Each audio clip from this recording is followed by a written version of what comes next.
Hi മക്കളെ, 2025 NEET കെമിസ്ട്രിയിലെ 5ാമത്തെ question ആണ് നമ്മൾ ഡിസ്കസ് ചെയ്യുന്നത്. 5th question. സോ ഇവിടെ ഒരു കൺവേർഷൻ കൊടുത്തിട്ടുണ്ട്. ആ കൺവേർഷനിൽ ഉപയോഗിച്ചിരിക്കുന്ന റിയേജന്റിനെയാണ് നിങ്ങൾ ഐഡന്റിഫൈ ചെയ്യേണ്ടത്. അപ്പൊ ആരാണ് റിയാക്ട് ചെയ്യുന്നത്, എന്ത് പ്രൊഡക്റ്റ് ആണ് ഫോം ചെയ്യുന്നതെന്ന് നിങ്ങൾ ആദ്യം ഐഡന്റിഫൈ ചെയ്യുക. സോ ആരാണ് റിയാക്ടന്റ്? ഇതെന്താണ് കോമ്പൗണ്ട്?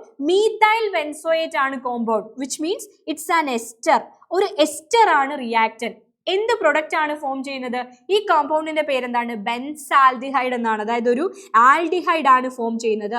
സോ ഒരു എസ്റ്ററിനെ ആൽഡിഹൈഡ് ആക്കി മാറ്റണമെങ്കിൽ ഏത് റിയേജന്റ് ആണ് യൂസ് ചെയ്യേണ്ടത്? മക്കളെ, നിങ്ങൾ +2 കെമിസ്ട്രിയിലെ സെക്കൻഡ് പാർട്ടിൽ, 2ാമത്തെ പാർട്ടിൽ aldehydes, ketones and carboxylic acid എന്നൊരു ചാപ്റ്റർ പഠിച്ചിരിക്കല്ലേ? ആ ഒരു ചാപ്റ്ററിൽ page number NCERT page number 232 എടുത്താൽ നിങ്ങൾക്ക് കാണാം നൈട്രൈൽസിൽ നിന്നും എസ്റ്റേഴ്സിൽ നിന്നും എങ്ങനെ ആൽഡിഹൈഡ് ഉണ്ടാക്കാം, ആൽഡിഹൈഡ്സ് പ്രൊഡ്യൂസ് ചെയ്യാം എന്നുള്ളൊരു റിയാക്ഷൻ അവിടെ കാണാൻ സാധിക്കും. അപ്പൊ നൈട്രൈൽസിൽ നിന്നുള്ള റിയാക്ഷൻ മിസ് ഒന്ന് എഴുതി കാണിക്കാം. വളരെ ഈസിയാണ്. നിങ്ങൾ നൈട്രൈൽ എടുക്കുന്നത്, അതായത് RCN. ഈ നൈട്രൈലിനെ നമ്മൾ ഡൈബാലച്ച് എന്ന റിയേജന്റുമായിട്ടാണ് ട്രീറ്റ് ചെയ്യുന്നത്. ഡൈബാലച്ച് എന്താണ്?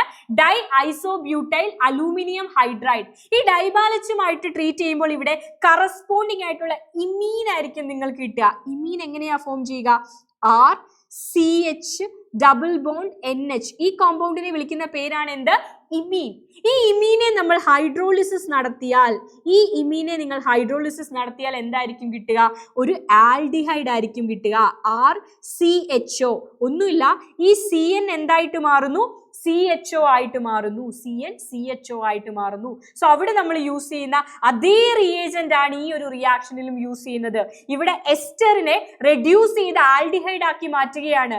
ഡൈബാലച്ച് യൂസ് ചെയ്യുന്നു, followed by hydrolysis, you will get an aldehyde. So the answer is option 2.